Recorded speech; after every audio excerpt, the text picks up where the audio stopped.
আমার এক কাহিনী মনে উঠছে। আমি এক পাইলটকে চিনি, তো আমি কথায় কথায় ওকে জিজ্ঞেস করছিলাম যে তুমি পাইলট, এত বড় শিক্ষিত, তুমি ডাবল টেকার চালাও, বড় বড় ফ্লাইট চালাও, দূর দূর যাও, তুমি এরকম হলে কি করে? আমাকে বলতেছে মৌলানা मैंने अल्लाह को करीब से देख के हुआ, আমি আল্লাহকে কাছের থেকে দেখা তারপরে এরকম হয়েছে।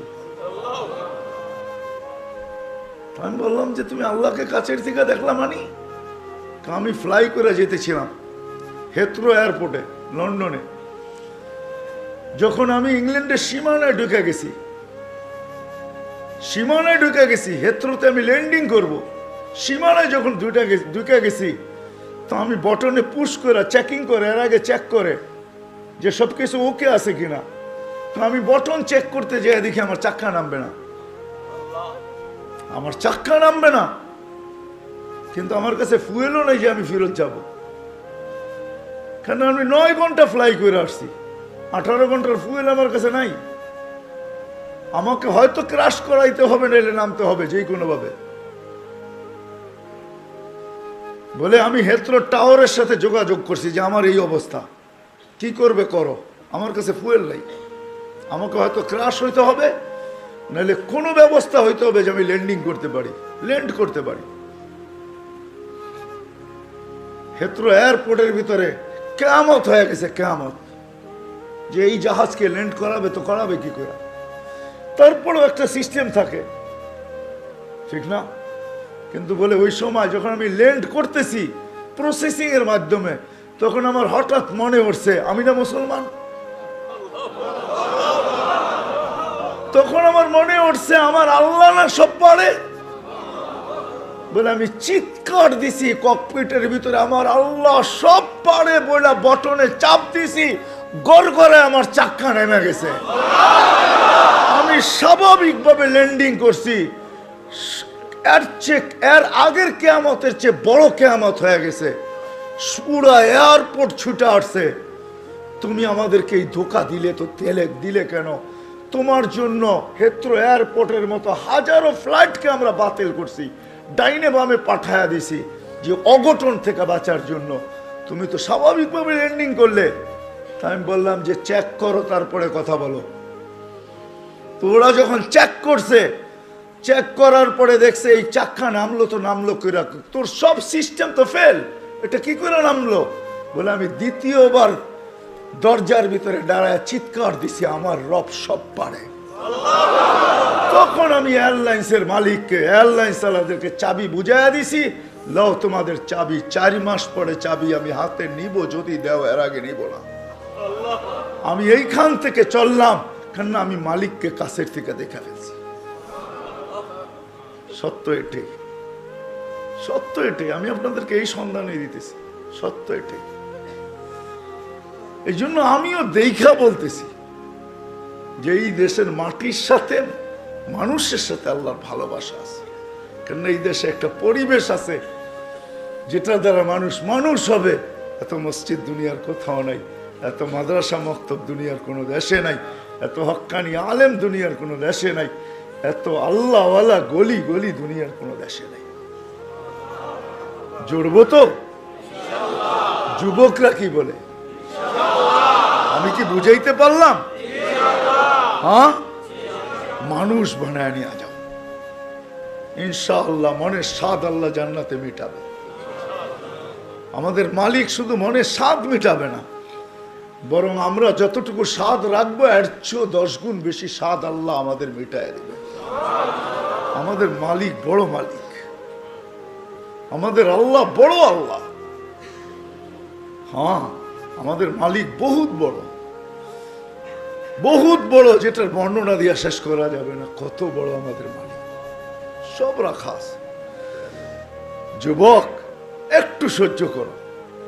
হ্যাঁ, দুর্গন্ধময় জায়গা দিয়া যাইতে কারো কাছে রুমাল না থাকলে যেরকম নাক চাইপা ধরে আর দ্রুত পার হয়, ঠিক এই ছোট জীবনটাকে এইভাবে পার করো, 4 জিনিসের সাথে সংযুক্ত করা। ইনশাআল্লাহ তুমি ওই যুবক হইয়া ফিরবে, ওই যুবক।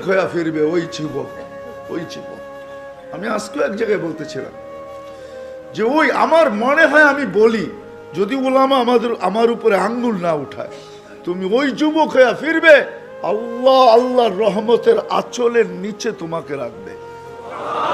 যেরকম মা সন্তানকে আঁচলের নিচে রাখে, আল্লাহ তার রহমতের আঁচলের নিচে তোমাকে রাখবে। ওই যুবক হয়ে ফিরবে। করবো তো পাক্কা? সবাই কি করব? মসজিদে সময় দিব, দিনী মাদারেসের সাথে নিজের সম্পর্ক জড়ব, হক্কানি আলেমদের সাথে সম্পর্ক জড়ব, হক্কানি আল্লাহওয়ালাদের সাথে নিজেদের সম্পর্ক কি জড়ব, নিজেদেরকে বাঁধবো, 4 জায়গার সাথে বাইদা রাখবো। যত বেশি দিতে পারি তত উপকৃত হব, তত তাড়াতাড়ি হবে। কিছু মেশিন আছে, কিছু সিস্টেম আছে, হ্যাঁ কিছু সিস্টেম আছে তাড়াতাড়ি হয়, কিছু সিস্টেম আছে স্লোলি হয়, ঠিক না? আস্তে আস্তে হয়, সময় লাগে। আবার কিছু আছে কি খুব দ্রুত হয়। ইনশাল্লাহ যত বেশি সময় দিব তত বেশি আল্লাহ আমাকে মানুষের মতো, মানুষ তত দ্রুত গতিতে বানাবে। 4 ক্ষেত্রের সাথে নিজেকে নিজে জুড়ি। 1 মসজিদ, সময় পাইলেই মসজিদে ঢুকি। আজকের থেকে প্রয়োজন যতটুকু অতটুকু অফিসকে দেন, প্রয়োজন যতটুকু অতটুকু বাজারকে দেন, প্রয়োজন যতটুকু অতটুকু হাটকে দেন, মেল ফ্যাক্টরিকে দেন, কল কারখানাকে দেন, রোড ঘাটকে দেন। বাকি যতটুকু থাকে 4 ক্ষেত্রের ভিতরে সেট করেন, আল্লাহর ঘরে সময় দেন। দিনী মাদারেসের ভিতরে সময় দেন, দিনী মাদারেসের ভিতরে হক্কানি উলামাদের কাছে সময় দেন, হক্কানি আল্লাহওয়ালাদের কাছে সময় দেন। ভাগ করেন সময়কে, 4 ভাগে ভাগ করেন।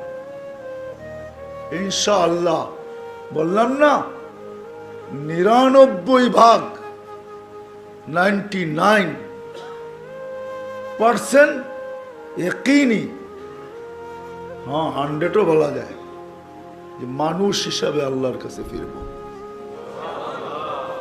আল্লাহ বড় ক্ষেত্র বাংলাদেশে রাখছেন, এরকম ক্ষেত্র দুনিয়ার কোথাও রাখেন না।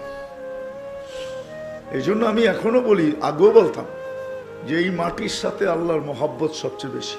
আমার মনে হয় মক্কা মদিনা ভিন্ন কথা, ওটা নিয়ে তুলনা হয় না, আলোচনা হয় না। বাইতুল মুকাদ্দাস নিয়ে তুলনা হয় না, আলোচনা হয় না। 3টা বিলকুল ভিন্ন। এটাকে আবার জুড়ে দিয়েন না আমার কথার সাথে। বাকি দুনিয়ার ভিতরে এই মাটির সাথে আল্লাহর তাআল্লুক বেশি, আমার মনে হয় মহব্বত বেশি।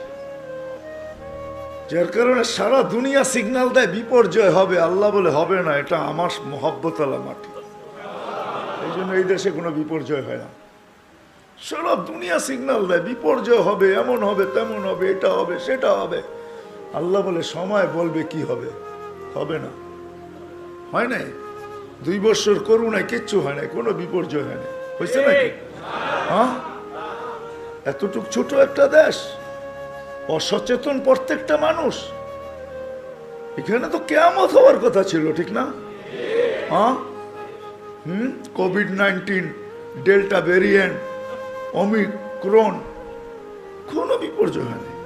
ভূমিকম্প আসে, আমার মনে হয় কাঁপায়া যায় না, ধাক্কা খায়া ফিরা যায়। ওটার ধাক্কাই আমাদের একটু অনুভব হয়। আমি মনে করি, আপনারা কি মনে করেন জানি না, আমি ভাবি, এটা নিয়ে খুব ভাবি, সারাদিন ভাবি যে বাংলাদেশে 8.7 ভূমিকম্প, কোনো বিপর্যয় নাই। দুনিয়া বলতে পারবে না 8.7 ভূমিকম্প আসছে, বিপর্যয় হয় নাই।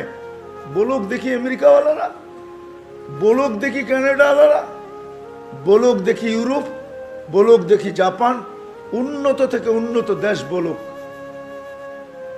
আমাকে যুক্তি দিয়া বুঝা।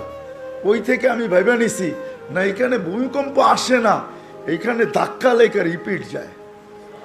ওই যে ধাক্কা লাগছে ওইটা আমাদের অনুভব হয়, বিপর্যয় হয় না। এই মাটির সাথে আল্লাহর মহব্বত, এই মাটির মানুষের সাথে আল্লাহর মহব্বত, বড় মহব্বত। আপনারা কাছের থেকে দেখেন কি দেখেন না জানি না,